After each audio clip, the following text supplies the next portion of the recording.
Olá, senhoras e senhores. Primeiramente, quero desejar a todos um ótimo dia e novamente convidá-los para mais uma reflexão. Antes de tudo, me apresentar, prazer. Eu sou o Deus Saturno, conhecido como Senhor do Tempo, Senhor da Disciplina, Senhor da Ordem, Senhor do Caos, Senhor da Fertilidade, Senhor do Contrato, Senhor da Aliança, né? Senhor da Lei, né? E Senhor da Fertilidade também, como eu já falei, né? Mas, ao mesmo tempo, dizer que não existe Deus nenhum e eu só estou encarnando esse personagem, né, essa figura, como símbolo, como um arquétipo, né, de disciplina, de sabedoria, né, de ordem, né, de lei, de obediência à lei, etc. e tal, né. E hoje, senhoras e senhores, eu quero convidá-los a ter uma reflexão, né. E esse vídeo meu certamente vai ser apagado do Facebook.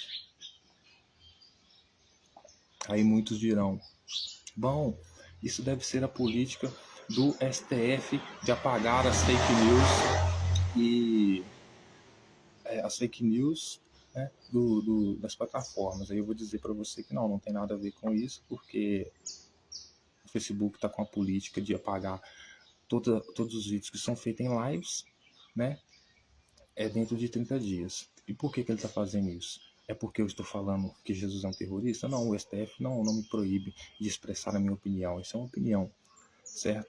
Segundo o que eu leio nos textos bíblicos. Não é por isso. É porque muitas pessoas não sabem como funcionam os algoritmos, né? Muitas pessoas que utilizam o Facebook ou Instagram para fazer algum tipo de live, né, que eles sabem que o conteúdo deles pode ser barrado ou detido por alguma desinformação, alguma coisa nesse sentido, eles fazem live justamente por quê? Porque o algoritmo não fica ali vigiando a live. Então não importa o que ele fala no conteúdo na live, ao vivo, ele vai conseguir postar, diferente dele gravar o vídeo no celular, né, offline e depois postar. Porque aí o algoritmo consegue ler totalmente o conteúdo do vídeo e, se for possível, barrar, entendeu? Então, não tem nada a ver com isso. Então, assim, meu vídeo vai ser apagado do Facebook. Por quê? Porque é a única estratégia do Facebook achou de cumprir a lei aqui no Brasil, certo? Como eles não conseguem ver ou filtrar qual o conteúdo, o que está sendo falado na live,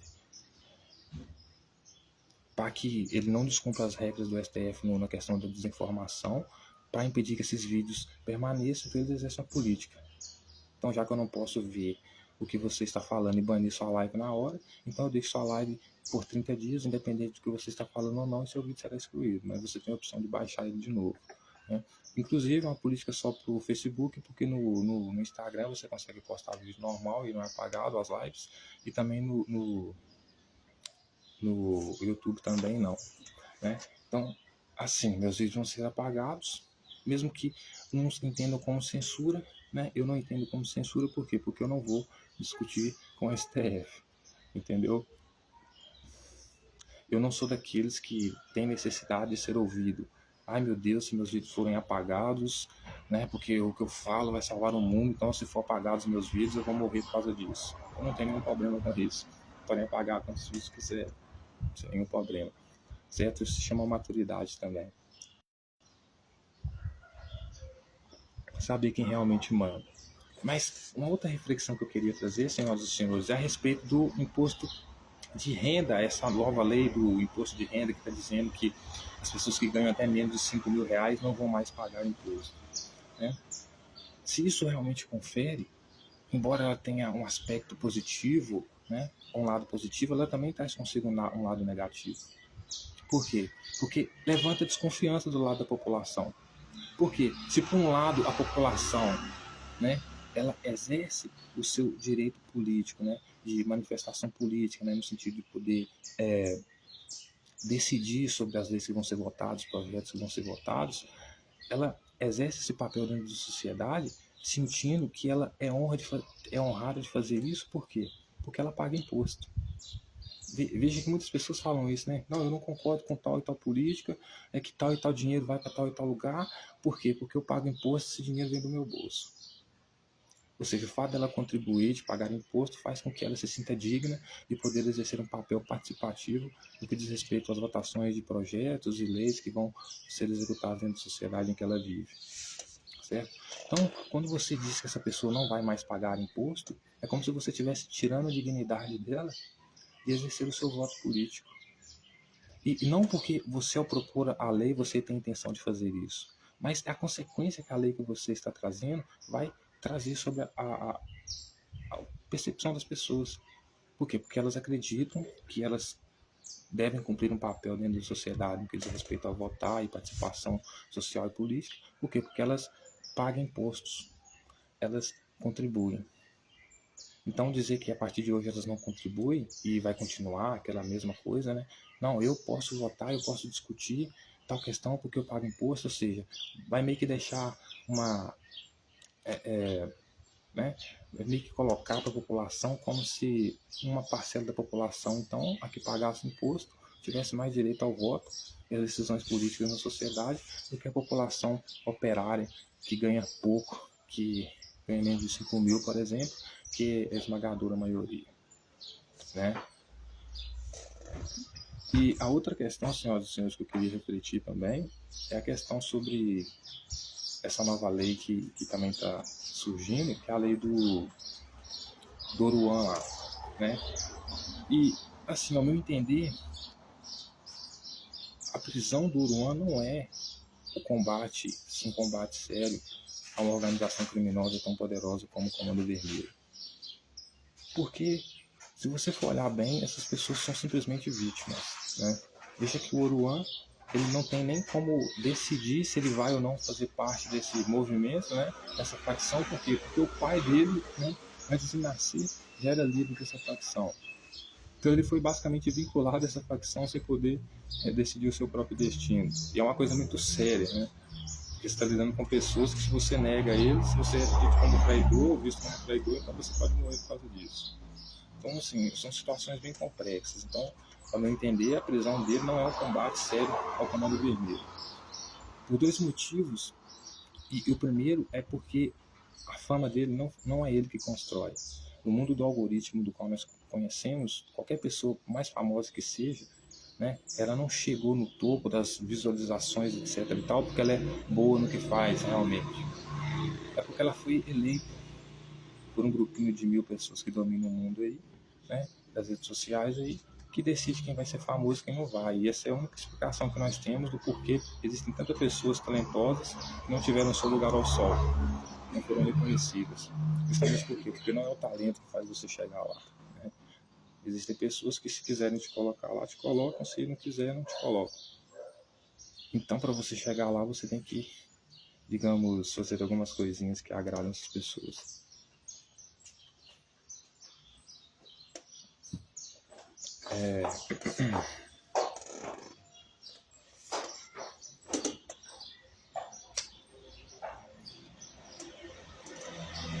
E não menos importante, senhoras e senhores, eu queria falar também a respeito da adultização de crianças, né? Da questão lá da sexualização de crianças que está sendo proposta lá pelos deputados lá, segundo o videozinho do Felca lá. Primeiro que eu acho que ele não é exemplo para nada, né? Se a gente fosse abordar realmente essa questão de pedofilia aí, uma das primeiras coisas, das primeiras instituições a serem investigadas a respeito disso deveria ser a Igreja Católica, justamente a Igreja do Felca. Ninguém vai investigar a Igreja Católica, né? Então, não é um combate sério também a pedofilia nesse sentido, né? Escola ocorre muito também, né? Aí você vai entrar na questão da adultização das crianças, né? O que, para mim, parece que essas pessoas vivem num mundo completamente diferente do mundo real, né? Por quê? Porque desde sempre você já vai ver crianças, né, que com 12 anos de idade já exerciam um papel de líder na família. E não porque, senhoras e senhores, não porque, tá? Não porque estava sendo feita maldade sobre a vida delas, mas por um ato de sobrevivência, certo? De ter que crescer e amadurecer mais rápido, né? Mas como você nasce com o bolso cheio de dinheiro, você nasce com a vida tranquila e você não pensa, não precisa se preocupar com esses aspectos. Então você vive num mundo, né, onde os algoritmos, né, os senhores das redes sociais decidem quem vão ser famosos, e decidem as políticas para serem famosos, os termos e condições. Um desses termos e condições é mostrar o corpo. Aí a criança, que muitas das vezes é abandonada pelo Estado, né, não tem uma vida digna, precisa ganhar dinheiro, e o único meio de ganhar dinheiro é usando as redes sociais, que é o trabalho mais favorável, mais fácil que ela tem, mas a única condição que ela tem para ganhar dinheiro ali é mostrando o corpo. Por quê? Porque a esmagadora maioria da população procura por conteúdos sexuais. Por quê? A natureza, a vida real, ela é uma suruba. É sexo para todo lado. Então, essas leis moralistas, elas, na verdade, não ajudam, só atrapalham, né? E eu espero que quando for chegar ao STF, para o STF julgar essa lei, que o STF julgue essa lei, né, com o máximo de lucidez possível. Porque, do mesmo jeito que o Oruan é vítima desse sistema capitalista, né, que hoje não é mais capitalista, porque tem esses monopólios que dominam e que decidem as regras de quem vai vencer na vida ou não, né? Do mesmo jeito que o Oruan não é combater o Oruan, não é combater o Comando Vermelho, também combater o Ítalo Santos não é combater a adultização de crianças, ou sexualização de crianças ou pedofilia, porque ele também se encontra como vítima aí. De quem? Dos banqueiros, de quem tem toda a grana, de quem dá ou tira as pessoas do lugar de poder, certo? De visualização, de reconhecimento, né? Então, o Ítalo Santos, né, senhoras e senhores, ele é inocente. Por quê? Porque se ele quisesse ganhar dinheiro e não morrer de fome no mundo digital, ele teria que seguir esses padrões, né? Porque o público, esses 300 milhões de pessoas que viram o filme, o vídeo do Felco, são os bilhões de pessoas que já tiveram acesso a esse público, né, a essa bolha de sexualização infantil, que eu não concordo, mas também não acho uma coisa absurda, certo? Se eu puder expressar minha opinião aqui, né? Então, ele é vítima também. Por que ele é vítima? Ele é vítima porque ele está inserido dentro de um mercado que captura ele e faz com que, para que ele não morra de fome, né?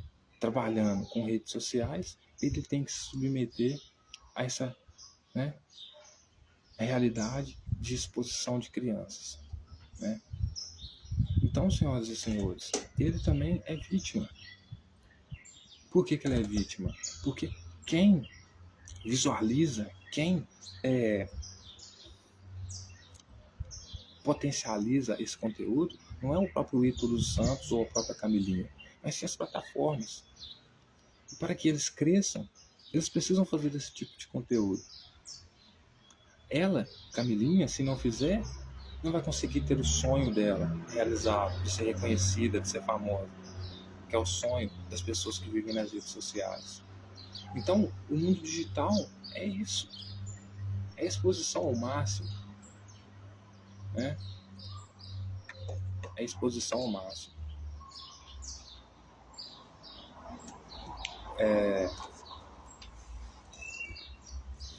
E no mundo que você vive hoje, não é que você tem escolha, né? Na questão da adultização, se você vai se tornar homem mais cedo ou não. É a sua realidade que vai decidir. O meio em que você está inserido, o ambiente que você está inserido, que vai decidir se você com 13 anos vai ser uma criança a fim de jogar futebol ou jogar videogame, ou se você já vai ser uma criança que precisa pensar, botar a cabeça para pensar, para ajudar os pais e as mães, o pai e a mãe e a família que passam por dificuldade.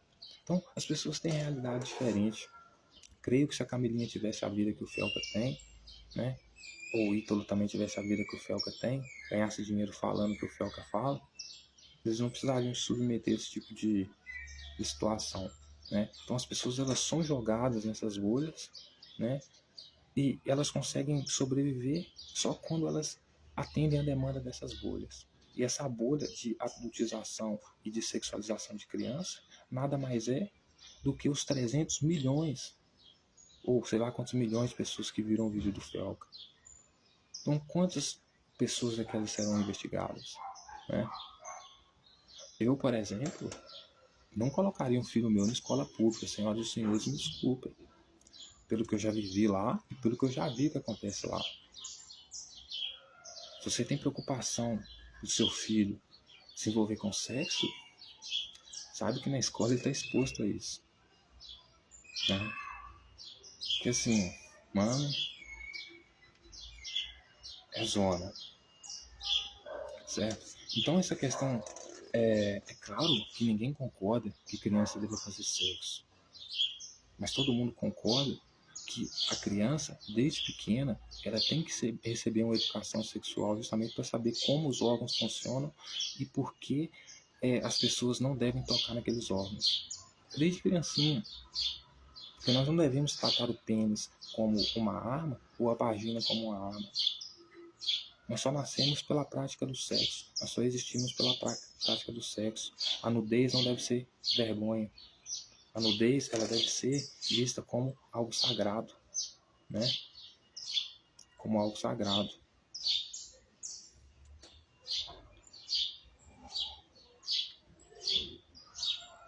A nudez, ela tem que ser vista como algo sagrado, né? Porque todos nós só existimos por causa do sexo, né? E se nós realmente, porque essa lei aqui, ela, ao meu entender, ela prejudica a mulher, né? Porque eu, ao meu entender, desde que a mulher nasce, desde criancinha, isso segundo a minha cultura, minha tradição, minha religião, né? A mulher é deusa, uma deusa, literalmente uma deusa. Então, eu, por ser homem, eu tenho que ter totalmente temor, submissão e honrar ela. O que significa dizer que ela tem total liberdade para dançar pelada se ela quiser, desde que ela nasça. Eu não tenho dever e obrigação de não tocar nela e nem lhe dirigir a palavra se por ela não for permitido. Então, se a gente realmente respeitasse as mulheres, né, as mulheres poderiam andar peladas, basicamente esfregar nas nossas caras, e nós mesmo assim não faríamos nada, porque só faríamos alguma coisa se tivesse a ordem delas. Entende? Então, ao meu entender, senhoras e senhores, essa lei é apenas para censurar as mulheres. Ela também não defende as mulheres. Porque, ao meu entender, a mulher tem que ter liberdade para fazer o que ela quiser. Se desde pequeno quiser andar com shortinho, anda com shortinho. Se quiser gravar vídeo mexendo no bumbum shortinho, grava vídeo mexendo no bumbum shortinho. Entendeu? Tem que ter total liberdade de ser como elas querem. E não deixar com que homens decidam como elas têm que ver, ser, viver. O que o felca da vida vem decidir como as mulheres vão viver desde que elas nascem, né? Ainda mais no país que você tem a cultura do funk, né? A dança, mexendo no bumbum. Eu não faço isso, mas eu respeito quem faz. Então é muito mais uma perseguição cultural do que uma lei realmente que vai proteger as crianças. Eu fico até meio cismado, né? Quando alguém fala que ama demais as crianças, proteger demais as crianças. Pra mim já é motivo de sacar a arma, né? Porque nenhum pedófilo odeia criança de verdade, né? Para mim é mais confiável um cara que não gosta de criança perto de uma criança do que um cara que ama criança demais perto de criança, que defende demais os direitos das crianças perto de criança, né? Então, senhoras e senhores, eu queria deixar muito claro essa reflexão aqui hoje, porque existem certas leis, não que a sociedade não tenha que ter lei, porque sem lei, sem hierarquia não há sociedade, mas às vezes elas têm que ser coerentes com a realidade, elas têm que ser adaptáveis à realidade, né? Elas têm que ser leis que são praticáveis, não impraticáveis, né? Então, se nós realmente queremos acabar com a adultização das crianças, ou seja, que as crianças não precisem mais trabalhar desde pequeno, a gente precisa, então, antes de colocar uma lei que elas não têm que trabalhar enquanto são crianças, colocar, então, condições para que elas possam viver né, até ter seus 18 anos sem precisar trabalhar. Dá dinheiro, que significa? Dá dinheiro para essas crianças. E não simplesmente sair criando lei por aí. Né? Não é assim que funciona. O nosso problema na sociedade é muito complexo. Não é verdade? Então é isso que a gente tem que pensar, é isso que a gente tem que fazer.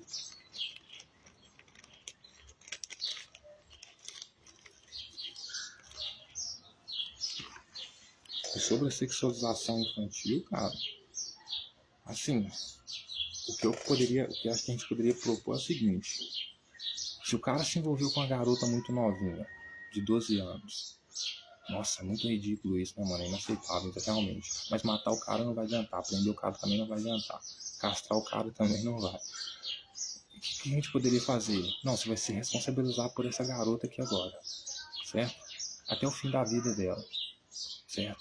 E com uma condição, que não só ela, mas todas as mulheres, seja tão fácil, muito fácil entrar no relacionamento, ou seja, que ela possa se relacionar com quem ela quiser, independente da idade, sem precisar se sujeitar, né, financeiramente ao homem, né? Como também deve ser mais fácil ainda ela sair do relacionamento. Não deve ser muito fácil ela entrar no casamento, no relacionamento, mas ser muito mais fácil ainda sair dele. Que para a classe conservadora não funciona, né? Que é a questão do divórcio, sacralidade do casamento, não existe isso, né? Ajuda com que as mulheres sofram mais feminicídio, inclusive, né? Porque vão ter que conviver com um cara que elas não toleram, mas porque era por causa de uma decisão errada no passado, e agora elas não podem sair mais dessa decisão, então elas vão, né, sofrer as consequências de uma coisa que ela poderia ter resolvido há muito tempo, mas porque alguém impede de sair daquela mazela ali, né? Então, senhoras e senhores, há questões na sociedade que é muito difícil da gente, inclusive, discutir, quanto mais tentar combater no sentido de criar leis, né? Porque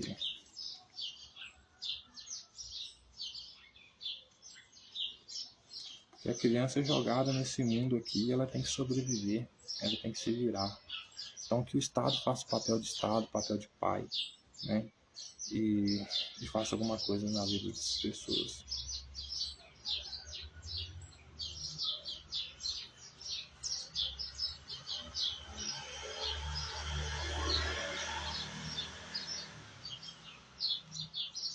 Andei pensando muito nessa questão nos últimos tempos,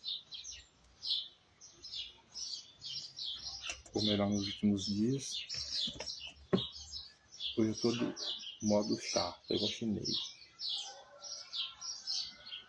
Então, a adultização de crianças, a gente pode proibir as crianças de terem que trabalhar quando a gente realmente dá a estabilidade econômica para as crianças, para que elas não precisem trabalhar, né? Para sobreviver, para ter um tênis bacana, comer uma comida mais bacana, né? E a questão da sexualização, mano, se você não entender que você vive no planeta Terra e que o planeta Terra é uma suruba, e não começar a tratar sexo, nudez como algo natural, né? Porque é nu que a gente vem ao mundo. Nossa verdadeira natureza é nu, é fedorenta, né? Pode criar perfume para ficar cheiroso, etc e tal, mas a nossa natureza é fedida. É poligâmica, é sexo, é suruba o tempo inteiro. E não dá para você tentar combater isso. Veja quando a Igreja Católica, por exemplo, tentou combater a punheta, né? O que aconteceu? Tanto de menina grávida que aparecia, né? A mesma coisa tirando o celular das crianças.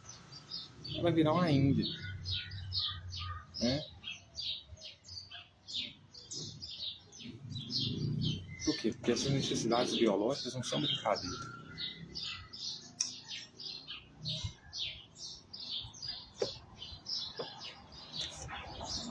Então, respeitar as mulheres, para mim, não é impor regras aleatórias sobre elas, né?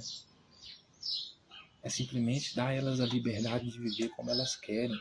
E nós temos a maturidade suficiente de não querer intervir na vida delas, dizendo como elas têm que viver, como elas têm que se vestir, com que música elas devem dançar, quando elas devem começar a dançar, quando elas devem começar a usar determinada roupa, né? Porque para os adolescentes isso não vai cair bem, né?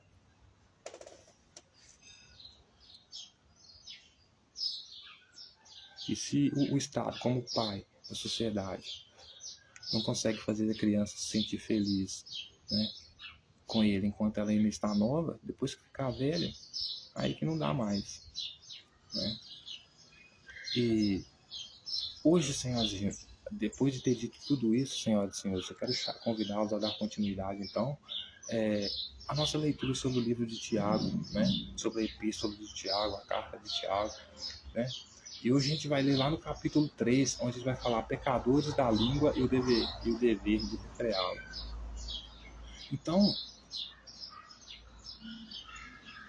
a gente vai falar sobre Tiago, um dito irmão de Jesus, também escravo de Jesus, que seguia a seita de Jesus, o movimento de Jesus, que eu considero terrorista, mas você não pode chamar Jesus de terrorista, né? Mas Tiago vai expressar um pouco aqui agora, né? Um pouco do seu autoritarismo, porque para ele as pessoas têm que ter a língua refreada. Tiago era uma pessoa que não queria que as pessoas falassem o que elas pensavam. Assim como Jesus dizia em alguns dos evangelhos, eu até esqueci qual, mas está lá, depois a gente pode procurar com mais calma, mas que ele disse que no reino dele, aquele que falar que ele era tolo já estava basicamente condenado ao inferno. Ou seja, você não pode criticar a liderança dele, você não pode falar dele, né? E, portanto, hoje eu quero convidá-los a ler, então, Tiago, capítulo 3, os pecadores da língua e o dever de refreá-la. Onde ele começa dizendo assim, lembrando que nós vamos dar continuidade à leitura desse texto, né? Lembrando que estamos completamente comprometidos com a verdade, com a lealdade, com a honestidade, com o único propósito e objetivo de procurar entender o que os autores quiseram dizer, sem retirar ou acrescentar uma vírgula, ok? E dentro desses termos e condições, né, eu quero convidá-los então a fazer uma abordagem, uma leitura mais científica, no sentido de que vamos analisar o objeto e, após analisar o objeto, então tirar as conclusões do que a gente pôde absorver do conteúdo. Então, lá no capítulo 3 de Tiago, ele vai dizer assim: meus irmãos, não vos tornei muito de vós mestres, sabemos que havemos de receber maior juízo. Porque todos tropeçamos em muitas coisas. Se alguém não tropeça no falar, é perfeito varão, capaz de refrear também o seu corpo. Ora, se pomos freios na boca dos cavalos para nos obedecerem, também lhe dirigimos o corpo inteiro. Observai igualmente os navios que, sendo tão grandes e batidos de rijos ventos, por pequeníssimos lemes, são dirigidos para onde queira o impulso do timoneiro. Assim também a língua, pequeno órgão, se gaba de grandes coisas. Vide como uma fagulha põe em brasa tão grande selva. Ora, a língua é fogo, e o mundo de iniquidade. A língua é fogo, é mundo de iniquidade. A língua está situada entre os membros do nosso corpo e contamina o corpo inteiro, e não só põe em chamas toda a carreira da existência humana, como é posta ela mesma em chamas pelo inferno, pois toda espécie de feras, de aves, de répteis e de seres marinhos se doma e tem sido domada pelo gênero humano. A língua, porém, nenhum dos homens é capaz de domar. É mal incontido, carregado de veneno mortífero. Com ela bendizemos ao Senhor e Pai, também com ela amaldiçoamos os homens, feitos à semelhança de Deus.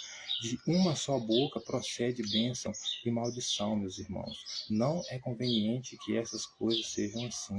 Acaso pode a fonte jorrar do mesmo lugar o que é doce e o que é amargoso? Acaso, meus irmãos, pode a figueira produzir azeitonas ou a videira figos?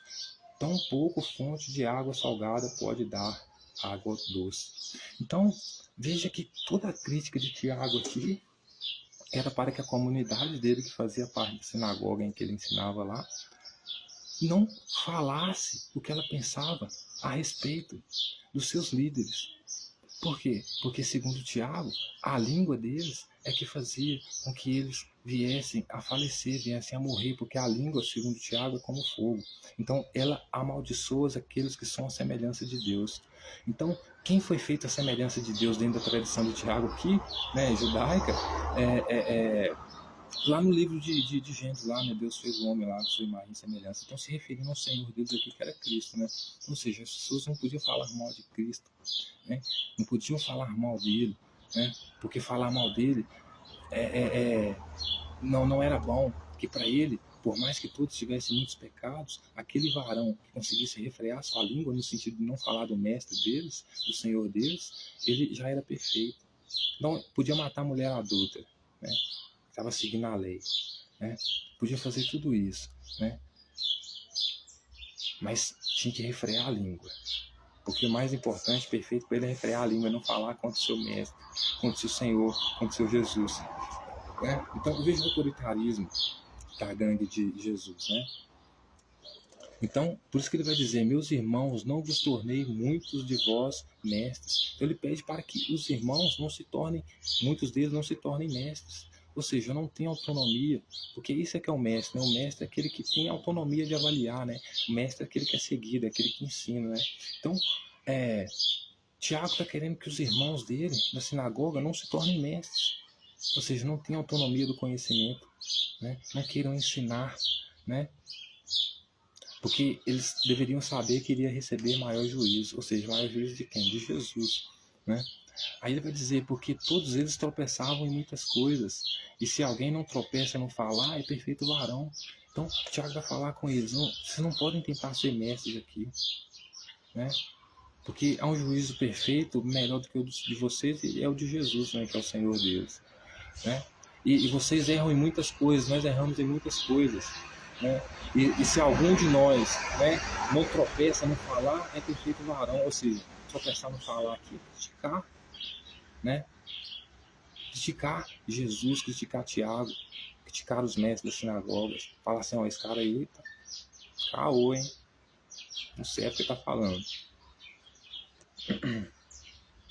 Então ele vai dizer que se alguém não tropeça no falar, é perfeito varão, capaz de refrear também o corpo. Ora, se pomos freios na boca dos cavalos para nos obedecerem, também lhe dirigimos o corpo inteiro. Então, Tiago basicamente ele está comparando os irmãos dele da sinagoga a cavalos. Porque ele diz o seguinte, quando nós queremos dominar o cavalo, nós prendemos ele pela língua, não colocamos freio na boca do cavalo. A gente poder dominar ele, a gente quer que vá para a direita ou para a esquerda. E é basicamente o que Tiago estava querendo que a sinagoga fosse um bando de cavalo e que os mestres ali, né, da sinagoga, que fossem, no caso, Jesus Cristo, que era mestre de Tiago, o que eles fizessem? Né?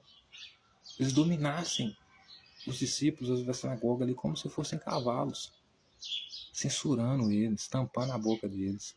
Porque tampando a boca deles, censurando eles, ele conseguia levar eles para a direita, para a esquerda, para onde ele quiser. Então, Tiago, senhoras e senhores, é um defensor total da censura. Né? Aí ele vai dizer, observar igualmente os navios que, sendo tão grandes e batidos de rios e ventos, por tão pequeníssimo leme, são dirigidos para onde queira o impulso do timoreiro. Assim também a língua, pequeno órgão que se gaba de grandes coisas, vide como uma fagulha põe em brasa tão grandes selvas. Então, ele vai dizer assim, meus irmãos, veja a língua, né? Assim como um navio, né? Que um motor pequeno e quem domina o motor leva o navio para onde quiser, né? Aqui o motor do navio é como a língua dos seres humanos, porque compara a língua do ser humano como o navio, né? Sendo o corpo inteiro. Então ele vai dizer, assim também a língua, né? Sendo pequenos órgãos, né? Se gaba de grandes coisas. Então ele está falando assim, vocês estão se gabando de grandes coisas, né? Então vê como uma fagulha, né? Põe em brasa tão grande céu. É como se eu estivesse falando assim, veja como que vocês falam, né?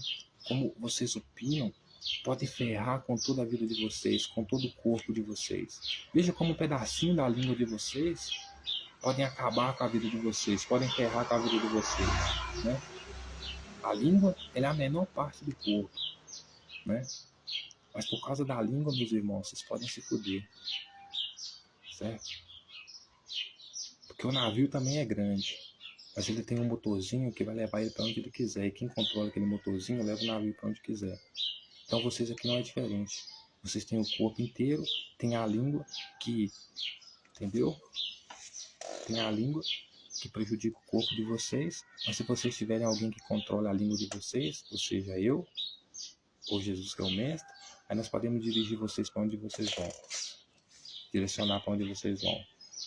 Ele vai dizer, ora, a língua é fogo, o mundo é iniquidade. Ora, a língua é fogo, é mundo de iniquidade. Então, ou seja, Tiago é um censurador. Dizer que a língua é mundo de iniquidade, né? Como se a língua só falasse coisa besta, né? Ele vai dizer, a língua está situada entre os membros do vosso corpo e contamina o corpo inteiro e não se põe em chamas toda, e não só põe em chamas toda a carreira da existência humana, como é posta ela mesma em chamas pelo inferno. Por toda espécie, feras, aves, répteis e de seres marinhos se doma e tem sido domada pelo gênero humano. Então ele vai dizer assim, todas as espécies que vocês conhecem são dominadas pela espécie humana. A língua, porém, nenhum dos homens é capaz de domar. Então ele vai dizer, nós, irmãos, conseguimos domar todo tipo de animal, a espécie humana. Nós, sendo espécie humana, conseguimos dominar todo tipo de animal, mas a língua dos seres humanos nós não conseguimos domar. Ou seja, se vocês não conseguem domar, é porque vocês estão tentando domar, né? Ou seja, Tiago era um censurador que queria dominar a língua das pessoas, dominar o que as pessoas falam ou deixam de falar, né? Ele vai dizer, a língua, porém, nenhum dos homens é capaz de domar. É mal incontido, carregado de veneno mortífero. Então, para Tiago, a língua é carregada de veneno mortífero, né? Num certo sentido, ele estava certo, né? Porque um cara igual Jesus tendo poder nas mãos, uma mulher que era homossexual, um homem que era homossexual, uma mulher que era adulta, as palavras de Jesus para ela, né? O que Jesus falasse a respeito dela, seria realmente uma linha de veneno mortífero, né? Aí ele vai dizer, por que a língua, né, de veneno é um veneno mortífero, né? Porque com ela bendizemos ao Senhor e Pai, também com ela amaldiçoamos os homens feitos à semelhança de Deus. Então Tiago vai falar que a língua ela é mortífera, ela é ruim, né? Porque com ela a gente amaldiçoa e abençoa ao Senhor e Pai. E quem que é o Senhor e Pai? Jesus. Ele está falando assim, com a nossa língua, meus irmãos, a gente abençoa o nosso Jesus, amaldiçoa ele, por isso a nossa língua é mortífera, é de veneno, né? E também com ela, né, nós amaldiçoamos aqueles que são feitos na semelhança de Deus. Deus aqui quem? Yahvé. Então, para Tiago, a língua é mortífera, porque para ele, a comunidade dele tinha uma língua mortífera, porque a comunidade falava mal daqueles que eram a imagem e semelhança de Deus. Por exemplo, eram como Jesus. Ou era um sacerdote que eles não gostavam, um escriba que eles não gostavam, um fariseu que eles não gostavam, né? Porque se o povo falava mal do pessoal que era feito a semelhança e imagem de Deus, é porque eles não gostavam, né? Então eles não gostavam de Tiago, não gostavam de Jesus e de todos os outros, né? Aí ele vai dizer, de uma só boca procede bênção e maldição. Meus irmãos, não é conveniente que essas coisas sejam assim. Então Tiago vai dizer, de uma só boca, meus irmãos, vem bênção e vem maldição. E nós não devemos ser assim, porque acaso pode de uma fonte jorrar do mesmo lugar o que é doce e o que é amargoso? Então Tiago está falando assim, pessoal, do mesmo jeito que a fonte não pode jorrar água doce e água salgada, vocês, por fazerem parte da sinagoga que está adorando Jesus, adorando o pessoal que é feito a imagem e semelhança de Deus, que é Jesus, né? Que é como o Pai, né? Ou que é qualquer outro rei, ou qualquer outro mestre na sinagoga, vocês não podem ao mesmo tempo falar bem e falar mal deles. Ou vocês só podem falar bem porque vocês são a fonte de água doce, ou vocês só podem falar mal porque vocês são a fonte de água salgada, amargosa. Então vocês não podem, meus irmãos, não pode ser assim. Ou vocês puxam o saco e fiquem de quatro para Jesus, e foi feita a imagem e semelhança de Deus, que é o seu verdadeiro mestre, seu verdadeiro Senhor, seu verdadeiro Pai, ou vocês picar a mula e falar mal de uma vez. Seja de língua amaldiçoada, seja fonte de água salgada.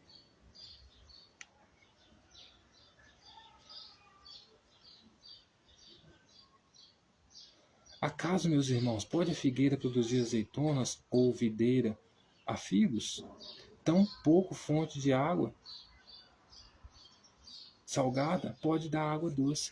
Então, para Tiago, as pessoas que falam mal de Jesus dentro da sinagoga, que falam mal de Tiago, que falam mal de todos aqueles que são a imagem e semelhança de Deus, que são as autoridades ali, né?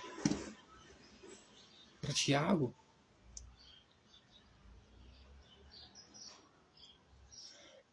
eles não podem ficar nem lá nem cá. Ou eles são puxa-saco total e falam muito bem de Jesus e das autoridades, porque Jesus ali, como Tiago é seguidor de Jesus, escravo de Jesus, Tiago ignora todas as autoridades que estão lá, né?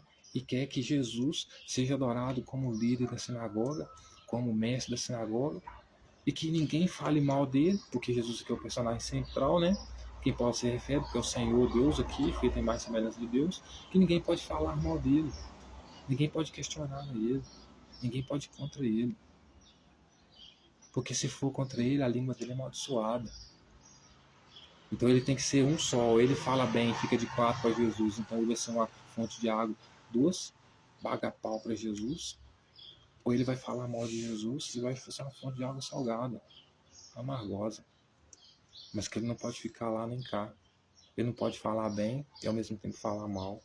Ou falar bem de uma coisa ou falar mal de outra coisa que Jesus fez.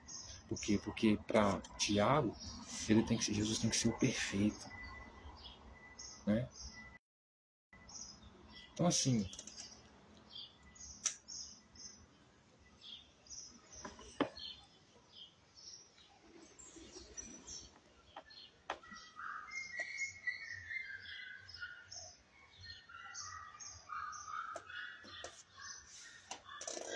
senhoras e senhores, esse era o autoritarismo de Tiago, de Jesus e de todos os outros que seguiam Jesus.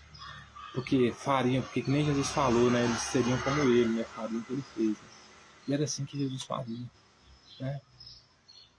Censurava todo mundo. Ninguém podia dizer que ele não era mestre, que ele era um enganador. Tinha que aceitar ele como salvador, como pão da vida, gostosão, salva todo mundo. Que inclusive no final da vida dele foi zombado, né? Ele disse que vai salvar todo mundo e não salva a ti mesmo, né? Não consegue salvar a ti mesmo, né? Então assim, se colocava melhor do que todo mundo, né? Não queria que as outras pessoas tivessem independência para serem mestres, porque mestre é aquele que tem conhecimento, né? Que tem sabedoria, aquele que ensina.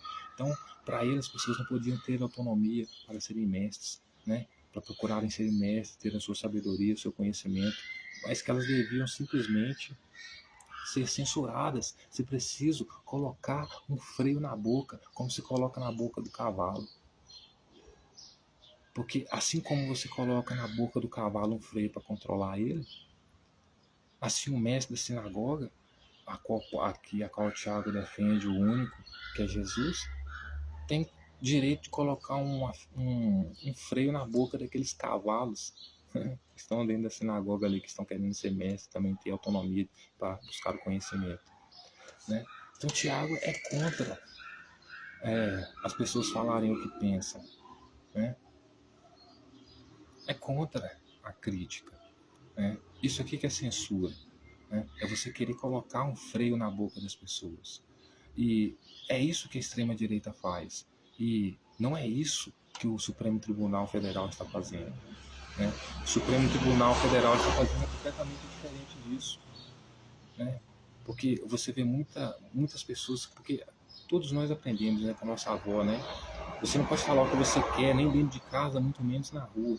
Né? Porque senão você pode tomar um tapa, alguma coisa, porque ninguém é obrigado a ouvir o que você pensa. Né? A internet não é diferente. Né? Só que as pessoas são tão hipócritas que elas são assim. Não, eu sou a favor da liberdade de expressão e contra o STF, mas ao mesmo tempo ela é hipócrita, porque se alguém escreve um comentário lá que ela não gosta, ela é a primeira a ir lá apagar. Então, ou seja, isso aí é censura no mundo virtual. Você está apagando o comentário da pessoa. Então você é censurador também, né?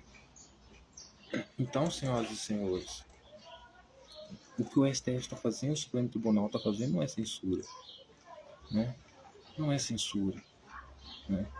Porque não tem como você colocar censura, né? As pessoas vão continuar falando o que elas querem e pensam. Se não for nas redes sociais, vai ser no mundo real como sempre foi. Então, Tiago, ele conseguia colocar o freio na boca das pessoas dentro da sinagoga, mas fora da sinagoga, não.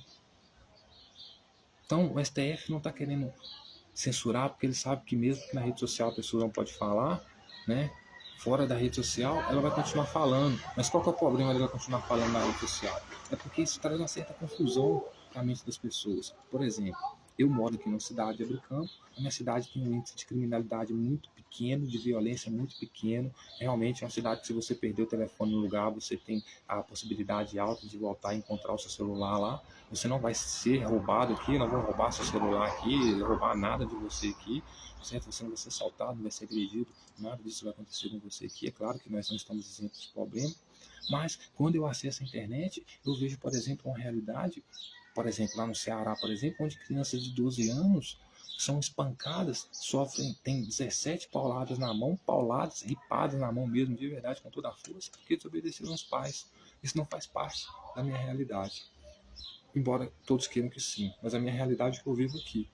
Então eu começo a trazer o mundo de lá para o mundo meu aqui. Então eu começo a achar que todo mundo é essa desgraça. E não é, o mundo inteiro não é essa desgraça. E esse é o problema da rede social. Faz com que o mundo inteiro seja uma desgraça, né? Então, vocês compreendem isso? Então o fato de eu entrar na rede social hoje e ver, mesmo que eu não viva uma realidade completamente conturbada, eu entro na rede social e vejo uma...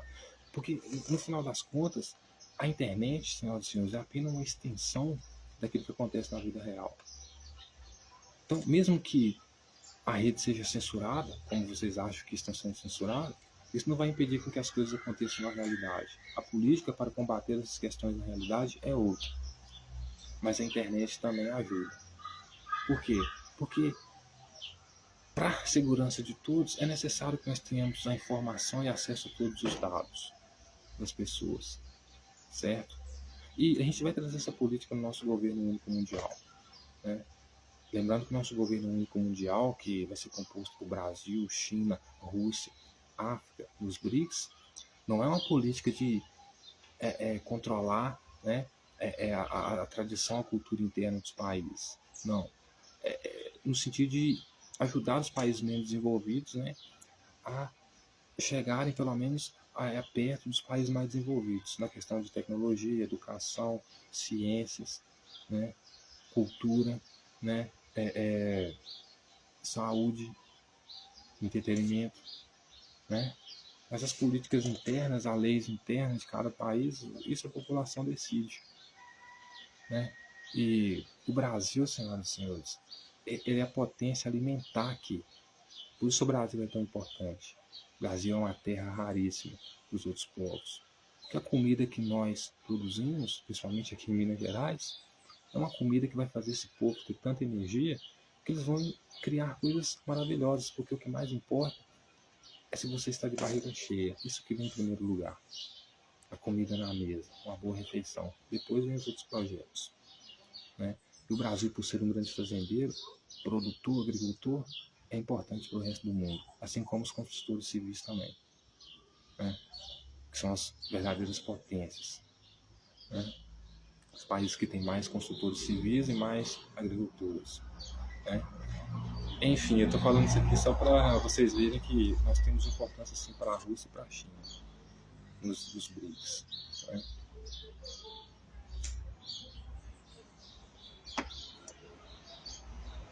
Então, senhoras e senhores, censura é isso que o Tiago está querendo dizer aqui, está propondo aqui, certo? Impedir com que as pessoas falem, sejam mestres de ter o conhecimento. Isso é que é censura. impedir com que você seja mestre, você tenha autonomia para buscar o conhecimento e poder ensinar. Isso é censura. Que você não expressa o que pensa, isso é censura. Certo? Agora, proibir com que cenas de terror, de ódio sejam expostas na rede social, né, é basicamente mais uma proteção, né, de alguns indivíduos, né, ou da maioria deles. Proteção, senhoras e senhores. Né? Não é uma censura. Né? E como eu sempre digo, para mim o STF, né, são os deuses dessa geração, os deuses do qual eu amo. Então, gostaria de deixar uma mensagem aqui de amor supremo ao STF, que o meu amor pelo STF, Supremo Tribunal Federal do Brasil, é supremo, né? Está no topo, realmente, da nossa pirâmide de hierarquia social, e eu amo o STF, certo? E a política do STF, as leis que o STF aí está, né, colocando aí sobre as redes sociais, não me afetam em nada, não, certo? Não porque eu não tenho desejo de ser seguido, eu também não tenho desejo de ser mestre de ninguém. Então, para mim, ter um vídeo censurado, ter um vídeo apagado, para mim não faz a menor diferença. A menor diferença, eu não estou nem aí, certo? Então, essa foi minha reflexão de hoje, que essa reflexão fica aqui, que você possa tirar algo de positivo dela. Lembrando que eu não estou fazendo apologia a nada, apenas estou compartilhando um pensamento crítico e que você possa analisar, né, com lucidez esse pensamento crítico, né, e não confundir as bolas. Então é isso, agradeço. Tenham todos um ótimo começo de tarde e até mais.